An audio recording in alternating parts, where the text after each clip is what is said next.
अभी हम हरिनगर में फिर से आ गए हैं और हरिनगर का माहौल अभी क्या है, क्योंकि सारे सोशल मीडिया से लेके नेशनल मीडिया तक सभी लोग जो है हरिनगर की चर्चा कर रहे हैं। घटना जो घटी है वो तो आपको भी मालूम है और सारी अभी तक जितनी मीडिया है सब में है कि यह पैसे के लेन देन का मामला था, दो आदमी के बीच का विवाद था।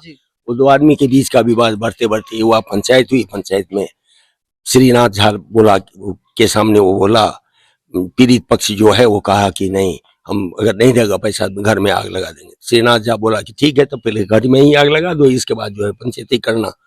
बोला ठीक है, तुम आना, तुमको देखेंगे। वो आया, उसको मारा पीटा। फिर 3 बजे के आसपास में 30 तारीख को फिर शाम को जो है वो थाना गया। थाना में जाकर के FIR किया श्रीनाथ झा के FIR पर में अगर प्रशासन ध्यान दिया होता, एक कम से कम 112 भी आया होता तो आज ये घटना नहीं घटती। मतलब श्रीनाथ झा पहले FIR किए थे? हाँ, उस FIR में थाना प्रभारी जो थे उसने ऐसा सेक्शन लगाया जिस सेक्शन में तुरंत गिरफ्तारी नहीं होती है। तो गिरफ्तारी नहीं हुई, लेकिन कम से कम आके घटना को तो देखना चाहिए। उसका सर फटा हुआ था, मुंह फटा हुआ था, तो आकर के तो देखना चाहिए था, नहीं देखा। श्रीनाथ झा कौन हुए? श्रीनाथ झा हुए जो पीड़ित, जिसके बहनोई के यहाँ हेमंत झा का मामा हुआ। तो उसका मामा हुआ तो हेमंत झा का बहनोई के यहाँ काम किया था पीड़ित पक्ष। तब वो कहता है हम पैसा दे दिए, कहता है हमको पैसा नहीं मिला। गांव में 2-3 बार सुनते हैं, पंचायत भी हम लोग तो थे नहीं, हम लोग गांव में नहीं रहते थे। इसके बाद बोला सब कुछ निपट गया, नहीं, लेकिन निपटा नहीं। फिर ये 2017 का मामला है, मामला आ गया 26 में। 26 में जो है कहता है कि नहीं हमारा पैसा इतना है। यहाँ तहलका मचा है, जिसका भी वीडियो है, अकेले तहलका मचा रहा था और 10 आदमी मिलकर। तो सभी लोग देख रहे हैं। वही सोचनीय बात है कि कैलाश पासवान अकेले सभी ब्राह्मणों के बीच में उछल रहे हैं, बोल रहे हैं, वो सभी लोग के सामने वीडियो है, लेकिन उस पर चर्चा कहीं नहीं हो रही है और सिर्फ ये चर्चा हो रही है कि ब्राह्मणों ने दलित पर अत्याचार किया। ऐसा क्यों? यही मैं कह रहा हूँ कि अगर मान लीजिए ब्राह्मण अत्याचारी है तो अकेले कैलाश पासवान जब 20 ब्राह्मण 10 ब्राह्मण के बीच में यही जगह है, यहाँ अगर कर रहा था, उत्पात कर रहा था, उसी से मैं उसको मारता ना।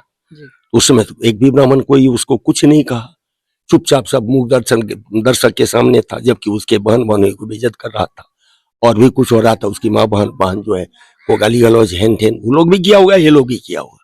इसके बाद जो है वो पंचायत हुई सरपंच के यहाँ। उस पंचायत में श्रीनाथ झा बोला तो घर में आग लगाना ही है, लगा दो। इसके बाद कुछ बोलना, बोला ठीक है तुमको हम देख लेंगे। इसके बाद श्रीनाथ झा जा रहा था खाने के लिए, उसको गाड़ी रोक करके मारा पीटा। कैलाश पासवान वो उसी के 2-4-5 जो भी मतलब जो भी वहां पे थे, कौन था नहीं था ये हम नहीं जानते हैं, मारा। वो जाकर FIR किया थाना में।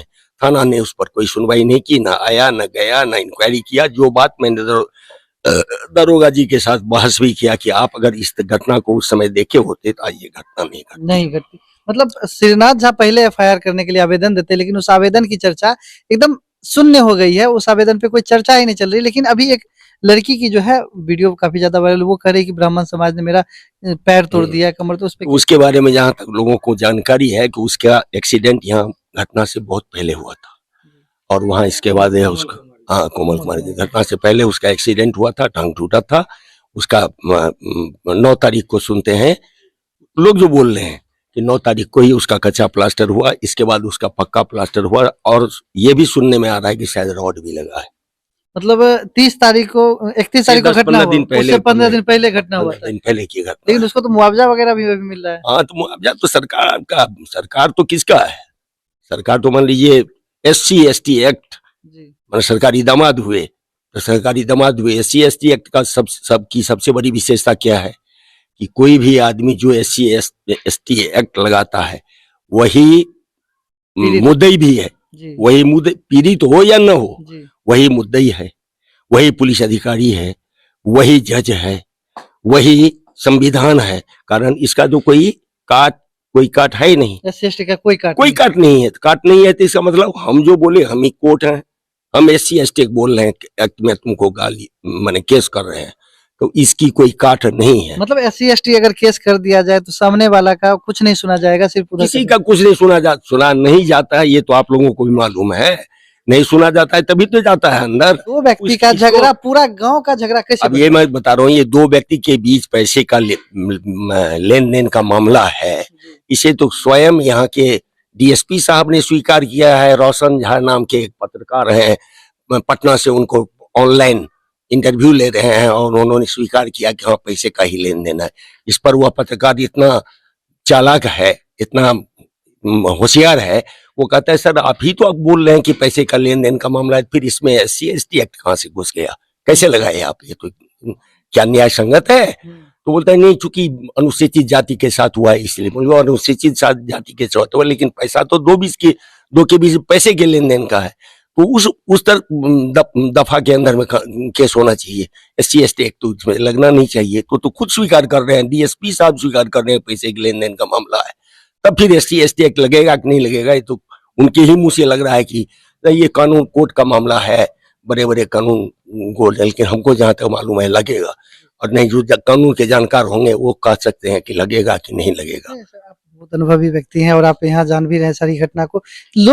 पूरा लोग जो कंफ्यूज है बस एक ही चीज पे, अगर झगड़ा हम दोनों का है, पैसा का लेने दो व्यक्ति का है, तो पूरे गांव 250 पे कैसे FIR हो गया? अब उसमें तो कहता है कि सब आदमी आकर के, तू कह रहा है 250 आदमी कौन पूछे, 500 आदमी आकर के हम लोगों को मारा है। हमें को बयान मिला है जो 552 जो थे यहाँ के, आप ही को जब बयान मिला है तब 500 आदमी यहाँ, अगर आप देखिएगा तो मेरे ख्याल से 2000 वोटर है यहाँ, 1800-1900 वोटर है, उसमें 1000 महिला निकाल लीजिए, 1000 पुरुष हुआ। 1000 पुरुष में शायद मुझे लगता है कि गांव में रहने वाला एडल्ट पुरुष शायद 100-125 भी नहीं होगा, 100-125 भी नहीं होगा। तब ये 250 कहाँ से आया? तभी जो DSP साहब ने खुद कहा है कि जो बाहर में रह रहे हैं वो भी हम उसका भी नाम आ गया है, मैं जानता हूँ, 5 आदमी का नाम मैं निकालूंगा। खुद मीटिंग में यहाँ गांव में जब मीटिंग की है तब बोले, ये तो मैं नहीं कर रहा हूँ, वो खुद कह रहे हैं। हाँ, खुद कह रहे हैं कि नहीं गलती हमारी हुई है, उसकी सजा तुमको मिल गई, अर्थात थाना प्रभारी को सस्पेंड कर दिया गया तो उनको सजा मिल गई, लेकिन आप लोग गलती के बदले में बहुत बड़ी गलती की। हम बोले हाँ हुजूर आपने मिस्टेक किया तो मैंने ब्लंडर किया, ये ठीक नहीं किया, ये तो मैं भी कर रहा हूँ, जैसे आपने ठीक नहीं किया वैसे मैंने भी ठीक नहीं किया। 250 आदमी, हमको इस पे हम बार बार आपसे पूछे, इस पे थोड़ा सा यही चीज तो मैंने कहा आपको कि गांव में 250 आदमी गए थे लड़ने के लिए। अरे बाबा तो मैं तो था नहीं, 250 आदमी होगा ही नहीं।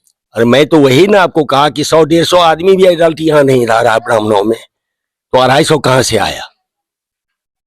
तो आप तो SC/ST एक्ट में तो आप ही माने मुद्दई हैं, आप ही गवाह हैं, आप ही पुलिस ऑफिसर हैं, आप ही कोर्ट हैं, आप ही हाई कोर्ट हैं, आप ही सुप्रीम कोर्ट हैं, तो आप जो कह दिए वो हो गया। मतलब एक तरह से SC/ST नेपाल में जब राजशाही थी ना, तो वहां एक शब्द चलता था, वहां का संविधान कैसे चलता था, कॉन्स्टिट्यूशन, मुख्य बातें कानून बन छ, नेपाले राजा जे बोल छ से मुख्य बातें कानून बन छ। ये SC/ST एक्ट है, मुख्य बातें कानून बन छ, जो मुंह से बोल दिया वो कानून हो गया। तब उस कानून का तो कोई काट है नहीं, तो सब ब्राह्मण हो गया मुजरिम, सब जाओ जेल एक तरफ से। जो गांव का माहौल इस घटना से पहले कैसा था और अभी कैसा? पहले एकदम शांत था, घटना के बाद से इतने बवंडर हो गया। मुख्य सड़क पे उन लोगों का घर है, तो आप लोग जाते आते तो कुछ मतलब कहा सुनी वहीं पर मारपीट किया। अभी भी कहा सुनी होता है? नहीं, अभी कुछ नहीं होता है। लोग जाते हैं तब होता है कि कुछ क्या कर लिया, क्या कर देंगे, देखा क्या कर लिए, ये सब हो रहा है, ये होगा ही। अब इनको नहीं कहता है, वो तुमको कहा जाता है। और देखा जाता है अभी भी गांव में जो है पुलिस जगह जगह जो है 4 कुर्सी लगा के वहाँ गली, हर गली के मोहल्ले में बैठी हुई है। मतलब गांव का माहौल जो है अभी तक सामान्य नहीं हुआ। कैसे सामान्य होगा? यहाँ तो सुनते हैं मजिस्ट्रेट बैठे हुए हैं, तब तो यहाँ कर्फ्यू है, अगर 5 आदमी एक जगह रहता है तो उसको अरेस्ट भी कर सकता है। हाँ वही हुआ ना, कर्फ्यू लगा हुआ। सुन तो यही रहा हूँ कि मजिस्ट्रेट साहब बैठे हुए हैं एक जगह, पुलिस है, दंगा रोधक गाड़ी भी लगी हुई, तो तब इसका मतलब क्या हुआ? आप अभी हमसे बात कर रहे हैं, आप भी दंगा रोधी गाड़ी में फंस जाएंगे, आप भी जाएंगे। हंसिए मत, ये सच्चाई है। अभी 5 आदमी हो गए ना, 1 2 3 4 5 दंगा रोधी गाड़ी में जाएंगे आप, इसलिए बार जो है मतलब हरिनगर का माहौल जो है ये मतलब हास्यास्पद हो गया है। हास्यास्पद इसलिए हम कह रहे हैं कि जो हरिनगर में बस 2 व्यक्ति की झगड़ा था, और 2 व्यक्ति का झगड़ा का बहुत बार पंचायत भी हो गया। पंचायत में जो 30 तारीख को आवेदन दिया गया, लेन देन भी समाप्त हो गया, जैसे कि यहाँ पे प्रत्यक्षदर्शी कह रहे हैं, लेकिन अभी तक मामला शांत नहीं हुआ। और गाँव का माहौल जो है पूरा हास्यास्पद ही नहीं, बहुत डरावना भी है। लोग जो है घर से निकलना भी नहीं चाह रहे हैं कि कहीं पुलिस पकड़ ना ले, क्योंकि मजिस्ट्रेट की यहाँ पे ड्यूटी लगी हुई है, दंगा रोधी गाड़ी भी वहाँ पे लगा हुआ है। अच्छा, बच्चे जो स्कूल जाते हैं, बच्चे तो उधर से स्कूल जाते हैं? हाँ। क्या वो सामान्य जैसे पहले जाते थे वैसे ही जाते हैं, या अभी बहुत सारे बच्चे नहीं जा रहे हैं? नहीं, बच्चे जा रहे हैं, स्कूल बस जो आती है थी ना वैसे ही आ रहा है। स्कूल बस जो जैसे लेने के लिए प्राइवेट वाला बस, और जो सरकारी स्कूल का बच्चा वो वैसे ही जा रहा है।